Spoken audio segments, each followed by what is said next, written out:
रात के 2 बजे थे और पूरा शहर गहरी नींद में डूबा हुआ था। मगर समीर की आंखों में नींद का नामो निशान नहीं था। वो अपने कमरे में बैठा मेज़ पर रखे इस खाली लिफाफे को घोर रहा था जिस पर सिर्फ 3 अल्फाज लिखे थे, फाइल जेड सिर्फ जिंदा आ मुर्दा। ये सिर्फ एक धमकी नहीं थी बल्कि एक चैलेंज था। इस बार मामला सिर्फ खुफिया फाइल का नहीं बल्कि समीर की अपनी जिंदगी और सच्चाई के वजूद का था। पहला सुराग, साए में छुपा दुश्मन। फाइल वाई 99 की तहकीकात के दौरान समीर को मालूम हुआ था कि दुनिया भर में एक बैन अल-अक़वामी नेटवर्क काम कर रहा है, मगर Z0 इस नेटवर्क का सबसे गहरा राज थी। वो राज जिस तक पहुंचना सिर्फ मुश्किल नहीं तकरीबन नामुमकिन था।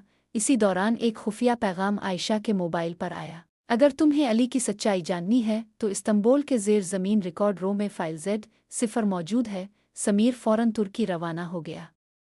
मगर वो अकेला नहीं था, इसके पीछे कोई था। इस्तंबुल, मौत की गलियां। इस्तंबुल की पुरानी गलियों में रात के वक्त चलना वैसे ही खतरनाक होता है।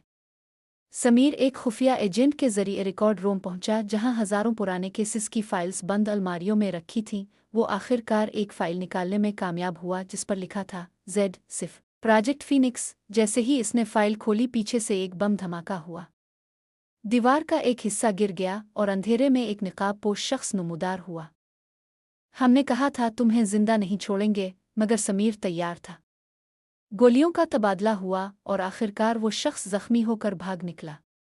मगर समीर के हाथ वो फाइल लग चुकी थी जो सब कुछ बदलने वाली थी। फाइल के अंदर ऐसे शवाहिद थे जो नाकाबिले यकीन थे। दुनिया के मुख्तलिफ मुल्कों में बच्चों की खुफिया नीलामी, बायो हैकिंग, डिजिटल शनाख्त की चोरी और सियासतदानों की खरीदो फरोख्त। ये नेटवर्क न सिर्फ कानूनी निज़ाम को कंट्रोल कर रहा था बल्कि इंटरनेट, वैक्सीन्स और मीडिया तक को इस्तेमाल कर रहा था इंसानी जहन को काबू में रखने के लिए।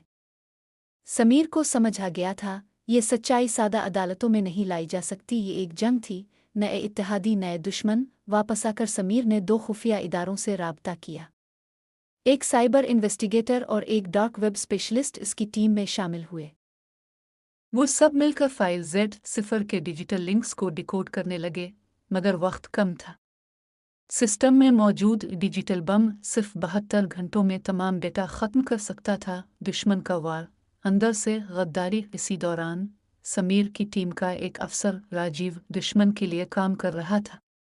उसने खुफिया तौर पर फाइल की एक कॉपी बाहर पहुंचा दी। जब समीर को शक हुआ, राजू ने इस पर हमला कर दिया, मगर समीर ने इसे जिंदा पकड़ लिया। राजीव ने एतराफ़ किया, Z0 सिर्फ आगाज़ है। Z1, Z2 जैसे कई प्रोजेक्ट्स अभी बाकी हैं।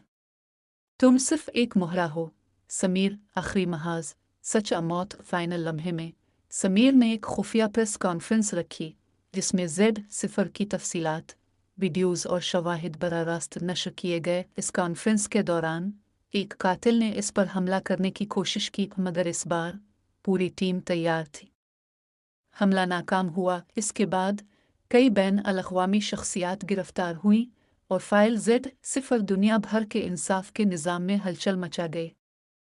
इख्तिताम आगाज़ कई दिन बाद समीर एक पहाड़ी इलाके में खामोशी से बैठा था।